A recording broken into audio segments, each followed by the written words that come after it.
Hello beautiful soul! Welcome back to my channel. This is May Chang Ame from Japan, Kabayan. Aries, this reading is for you. Maraming salamat. October 16 to 31. Maraming salamat muna sa aking mga subscriber, new subscriber, cross-watcher, at sa mga bagong pasok dyan. Welcome na welcome kayo sa bahay ni Ate Ai May. Maraming salamat din sa nakataba ng puso ninyong mga comments. At sa mga nagpa-personal reading, maraming salamat po. Kung gusto nyo ng personal reading at energy nyo lang talaga ang gustong makuha natin, all the details is nasa baba ng video na ito. This is a general reading, kabayan Aries. Kunin mo lang ang sa'yo at itapon ang hindi sa'yo. Maaring ito isa vice versa, maaring energy mo, energy ng person mo, o energy ng malapit sa puso mo. Maaring nangyayari, or mangyayari pa lang. Use your own intuition. Lalawakan natin ang ating isipan. Tandaan nyo, marami kayong energy sa mundo ito. Okay? Para kay Aries. Uy! May naglolo ko, no? Tingnan natin. May nagka-hide ng feelings dito. Okay.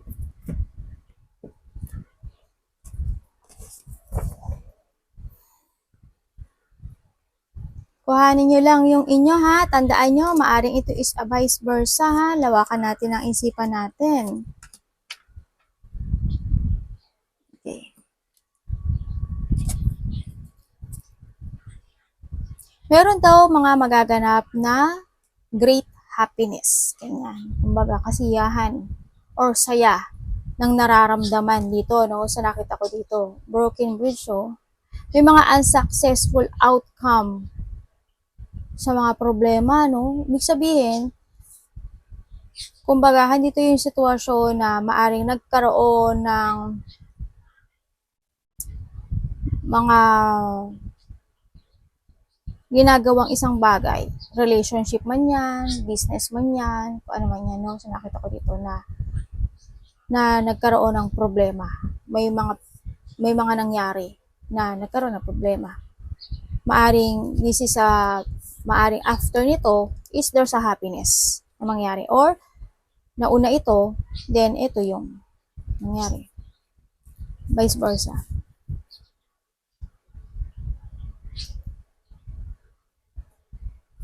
Meron daw doing something risky, taking a chance. Yan, may mga dapat gawin na isang sitwasyon na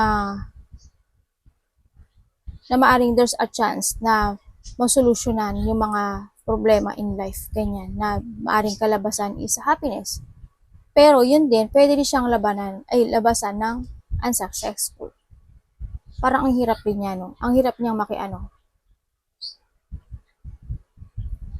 Meron daw dito na mga bagong idea, ganyan, mga either business ito, either sa iba dito is mga pagkakaperahan, ganyan, opportunity, bagong work, bagong job, ganyan, sa nakita ko dito. Kung ano man ito, there's a new business or opportunity na sisibol sa inyo, ganyan, mga ideas na mga gustong gawin. Yun, no?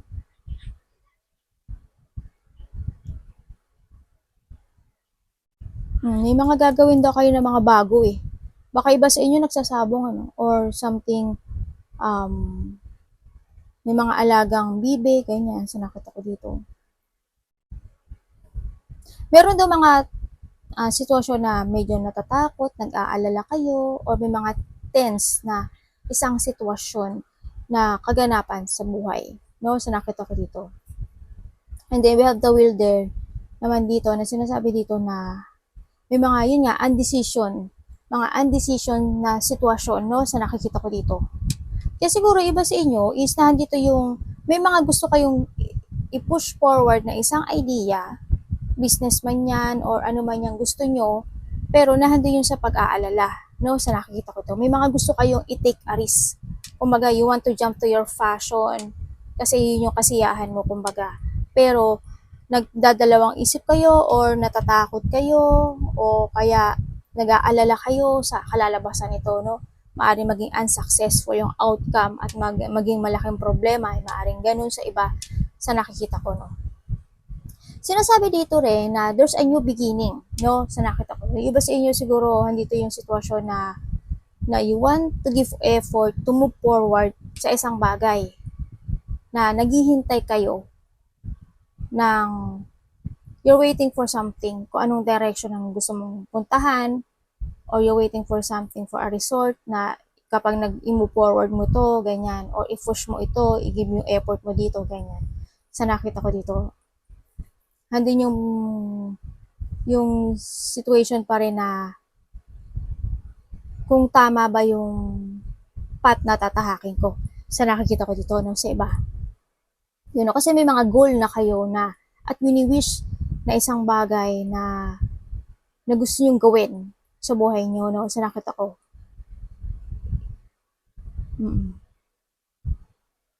Kumbaga, yung iba sa inyo is, sa iba dito is magkakaroon daw ng enlightenment or magkakaroon ng mga changes na mga decision sa buhay, ganyan. O kaya naman sa iba is meron kayong i-evaluate na isang decision sa buhay na i-push nyo, ganyan. Na i-give effort nyo, ganyan. Kaso, ano kayo sa nag-wait kayo ng, waitingly, patiently waiting sa isang sitwasyon kung tama ba yung yung decision na gagawin nyo o yung tama ba yung at na gagawin nyo sa nakita ko dito. No? Yun ang nakikita ko. Parang hindi yun sa parang binabalance nyo pa yung isang sitwasyon. Yun ang nakikita ko sa iba. Or vice versa. Maybe someone here also is one na meron din siguro dito na isang tao na maaring ikaw or vice versa na maaring may hinihiling na pagbabalik na may mga gustong kausapin or gustong humingi ng tawad, gano'n, sa nakita ko. Pero ang nakikita ko dito, either your friend or dati mo karelasyon, no? Sa nakita ko dito. Yung iba, or yung iba sa inyo is your own goal sa buhay, no? Sa nakita ko dito. Yun, merong kahilingan na gusto mong gawin. Pero isa dito kasi is more on focusing with it comes sa sarili niya. No, may nakikita na rin kasi akong tao na very cold dito. Ganun nakikita ko. Iba dito siguro meron kayo mga naaalala in the past, no? Maring may naaalala kayo ng mga good memories ng inyong mga mahal sa buhay, either yung anak mo, ate mo karelasyon. Yan, may mga naaalala ka daw na bagay-bagay sa nakaraan.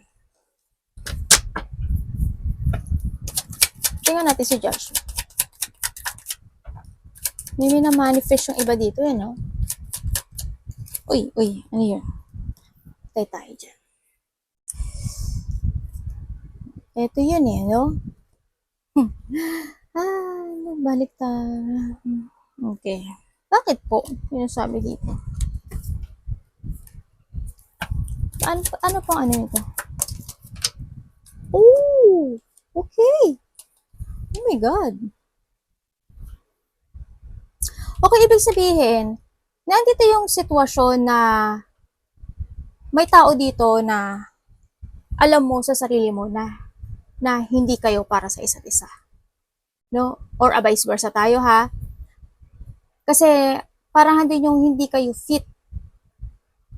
No, hindi kayo fit sa isa't isa. Maaring iniisip nyo na twin flame kayo, pero hindi. Ganyan, no?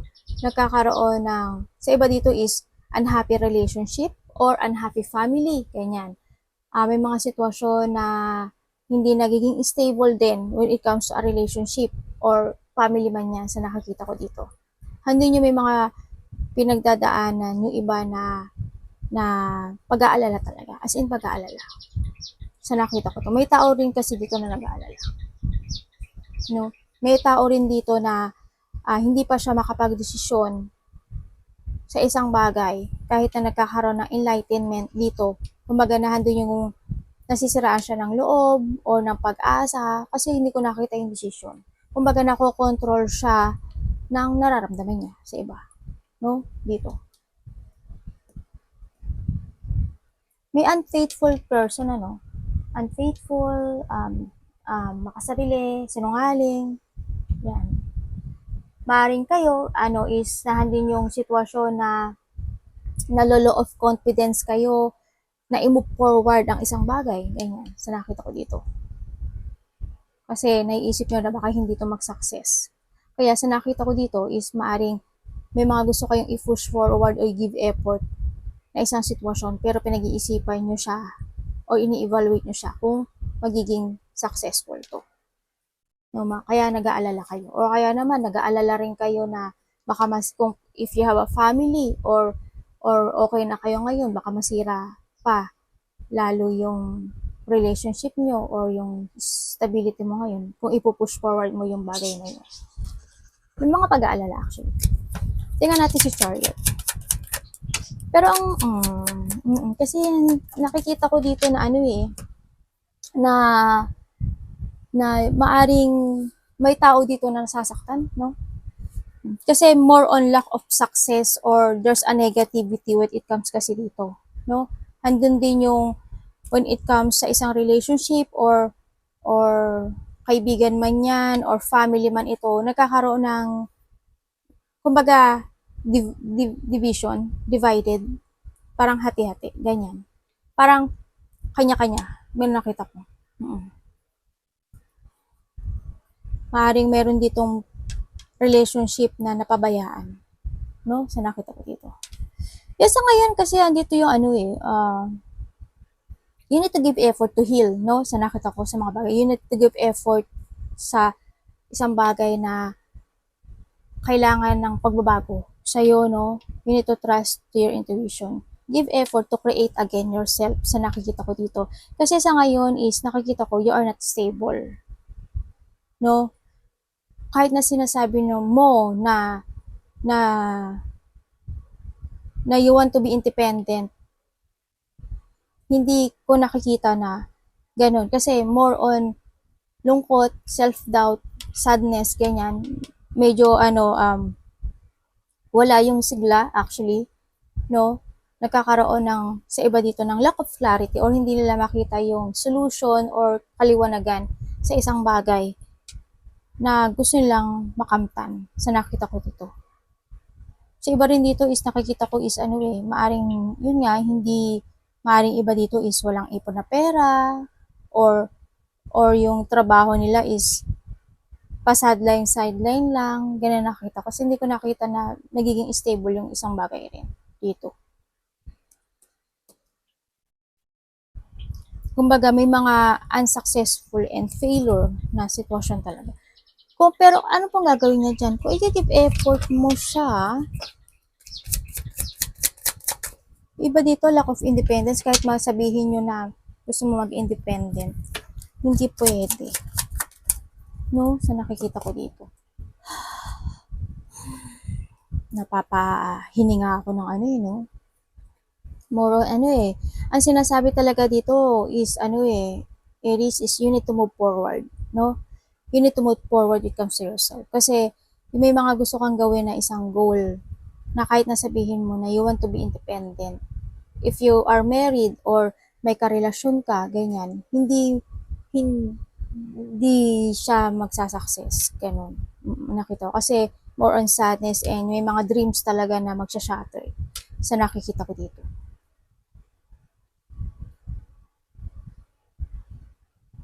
Siguro this is a time to enlighten, kailangan mo na rin i-let go the past. You need to let go the past. Kasi it's over. Kasi if ever na ipupush mo yung mga bagay na maaring gusto mo, kung ikaw is you have a relationship, kung ikaw lang is you have a relationship, makamasira lang yung family mo. Pero kung nagkaroon na ng paghihiwalay, syempre, andun na rin yung sitwasyon na mag-forward ka na para sa mga goals mo sa buhay mo. No? Sa nakita ko dito. Para lumabas din yung stability mo. Kasi more on unfulfillment, tapos mga dreams na nagsha-shatter, ganyan. No, sa nakikita ko sa iba. Kaya din nandito rin kasi si the will, hindi talaga hindi magandang hindi indecision situation, no, na nakikita ko dito. Tingnan natin na nagiging aimless kasi ito eh. Seven of Pentacles special.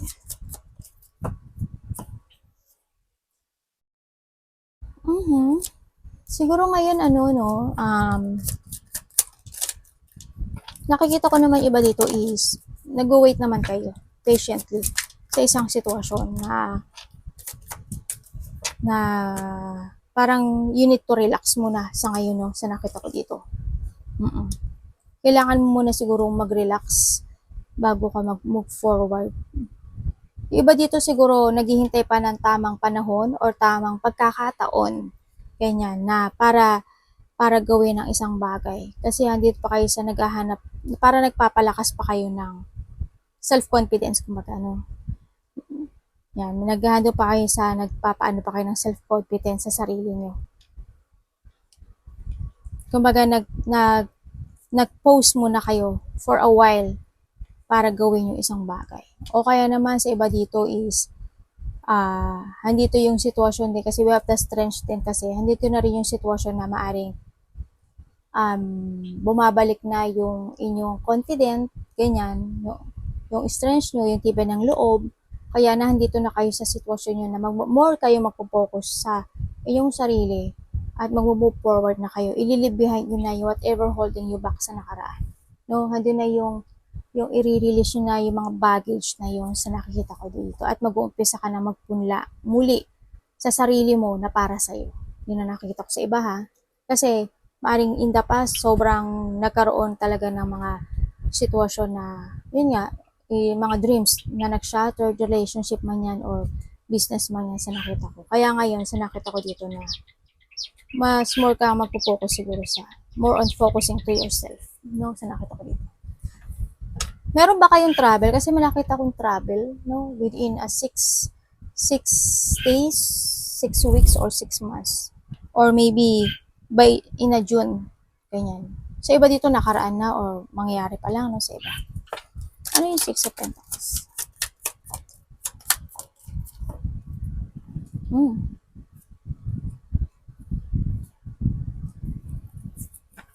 Ano to?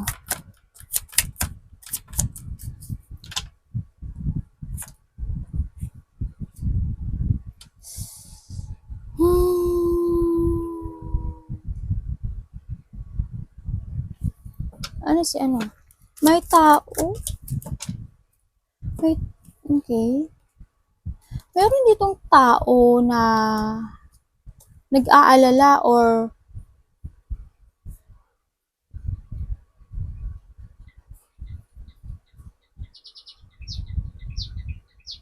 may tao dito na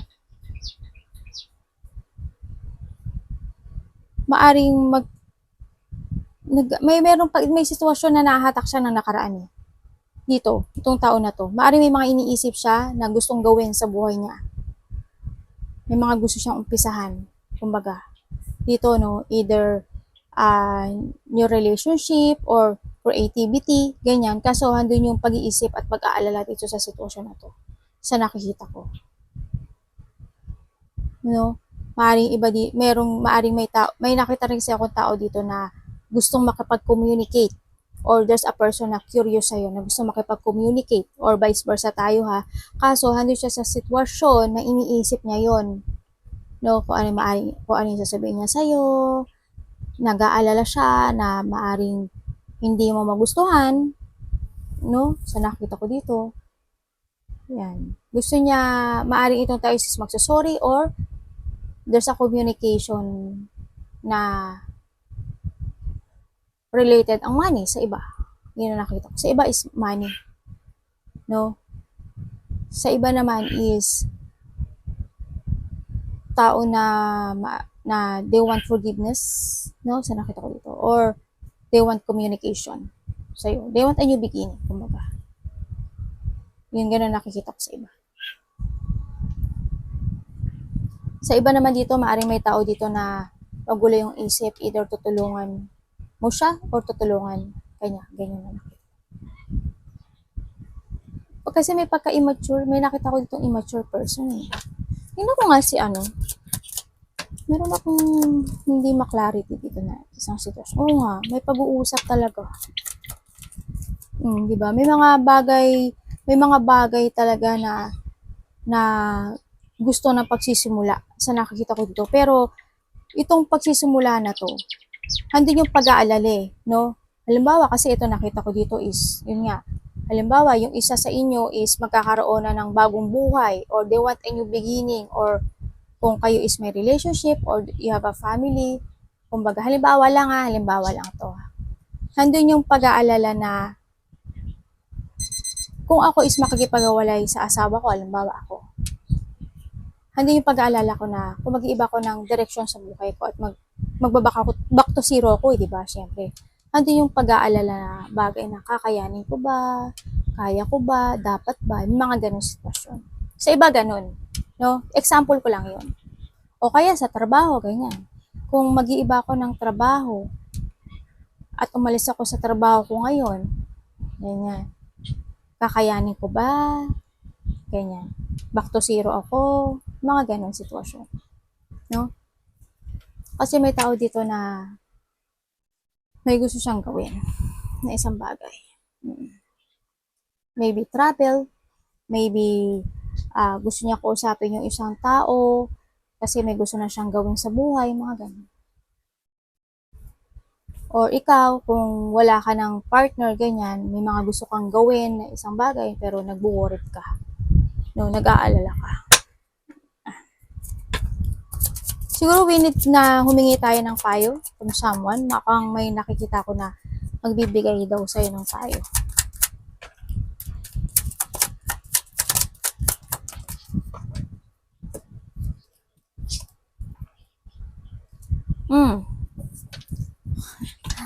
Diyos ko po. Okay. Ano ba naman tong card mo? Ba nagugustuhan? Meron dito na tao. Either ini-insult. Kasi, ano ba, sa'yo na lang muna. Merong isang decision sa buhay. Sa iba sa inyo, kumbaga you have a goal na gusto mo ma-achieve. Kumbaga, no? May mga gusto kang mangyari sa buhay mo, pero hindi ka makapag-desisyon. Yun na nakikita ko sa'yo. Hindi mo makita yung resulta or hindi mo makita yung gusto mong gawin. Kumbaga, hindi yung walang desisyon. Ganyan, walang desisyon. As in, wala. As in, yung maaring nililito mo rin lang din yung sarili mo. Ganyan. Maaring nililing lang mo yung sarili mo na kaya mo pero hindi. Mga ganun. Sa iba naman sa inyo, may sinasabi dito na may tao daw dito na maaring sinusuportahan mo or sinusuportahan ka niya. Vice versa, na nililing lang ka. Or ikaw naliling lang mo yung sarili mo. No, kasi why? May tao kasi dito na nagiging tanga. No? May taong nagiging tanga. Or may taong naging tanga. No, sa nakita ko to kasi may tao na nag-mind games or may tao na kung ano yung sabihin niya para sa kanya tama yung kahit mali sa iba. No, kasi may tao dito na nag-ahari-harian, may tao na matigas ang ulo or matigas ang puso sa iba, may tao na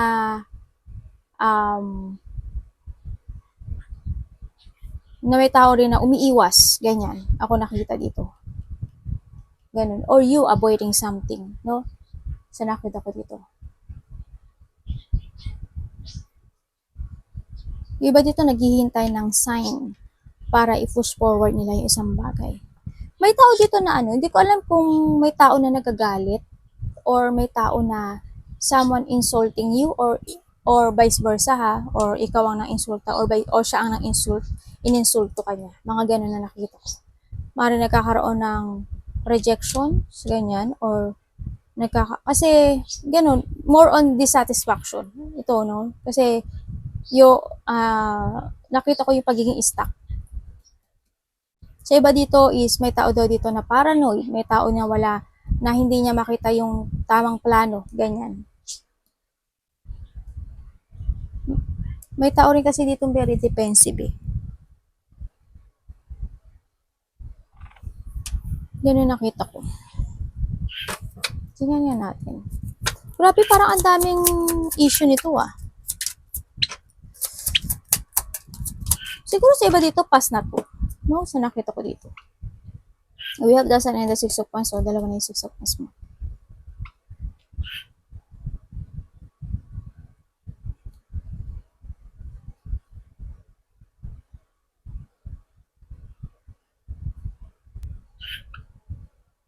Ibig sabihin, yung iba sa inyo is nasa ibang direksyon na, no? Sa nakita ko dito.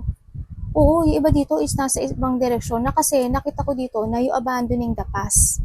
Or may inabandonahan ka na ng isang bagay o isang sitwasyon sa buhay. Kasi nga, yun nga, naging tanga or hindi naging maganda or naging bastos yung tao na yun, no?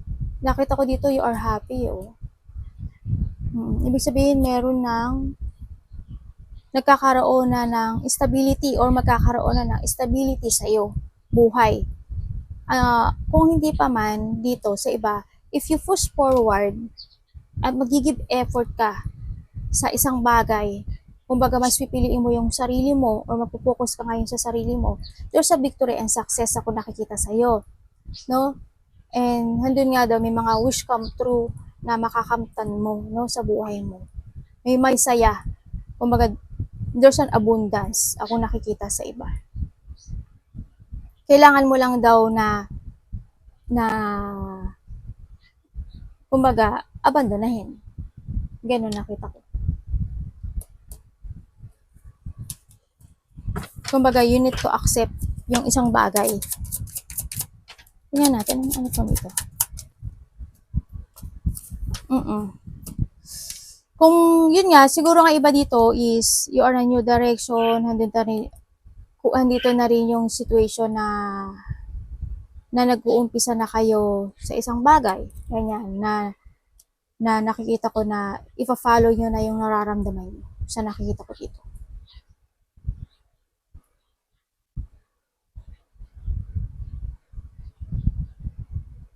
Sa iba naman sa inyo, meron daw tao dito na maaring sinusuportahan ka o sinusuportahan mo, vice versa, na ibibigay niya sa'yo yung mga hiling mo o yung mga gusto mo. Basta vice versa tayo ha, ganun ang sinasabi dito. Maaring aalokin, iba dito is pag-aalok ng kasal,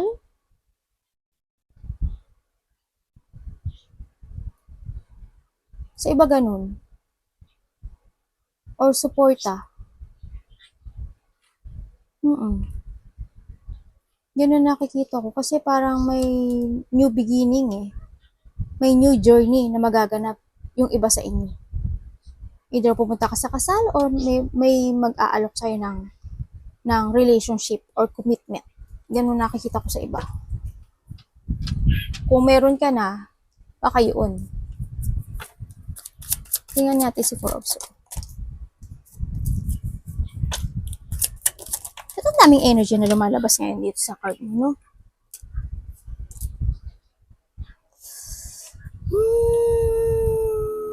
Okay.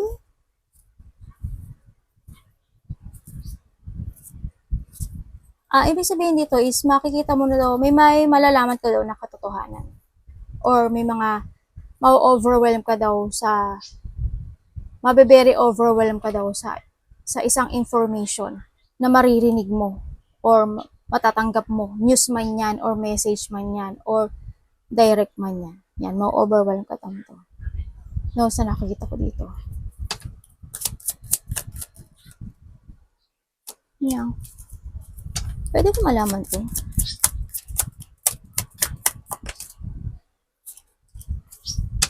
Oh, okay. Ibig sabihin,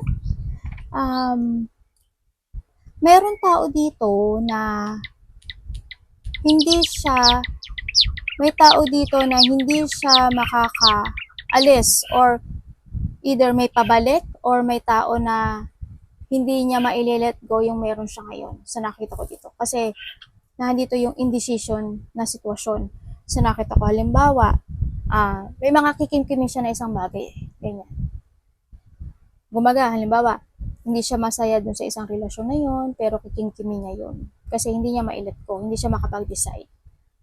No, kahit na may gusto siyang gawin na isang opportunity sa buhay niya, either love man iyan, trabaho man yan, ang nakita ko dito, or pag-iiba ng direction man yan, parang hindi ko nakikita na magaganap.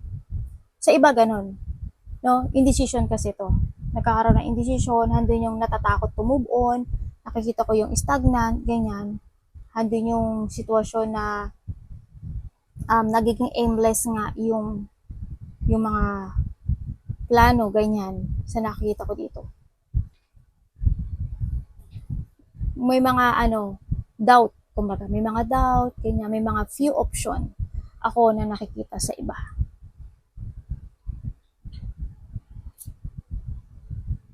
Na iba dito stuck, ibig sabihin, iba dito stuck. No.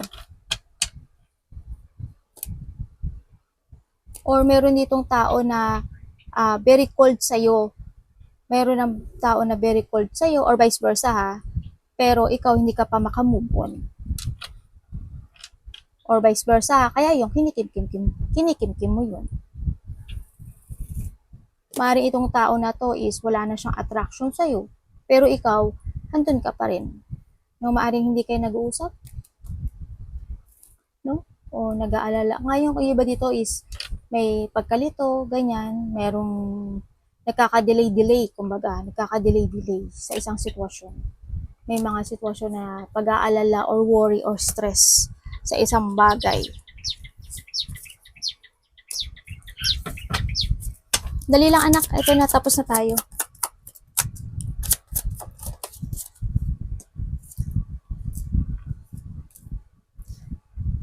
Pero yung iba dito masaya. Or hindi man ikaw ito, yung vice versa, yung nakita.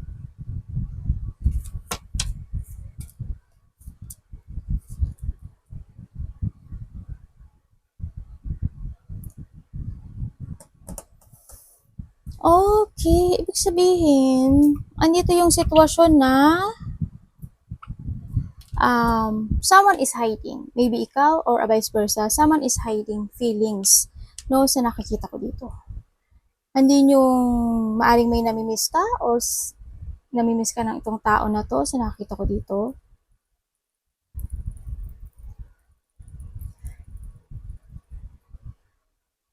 Merong isang situation na hindi ko nakikita yung balance, no, sa nakikita ko dito.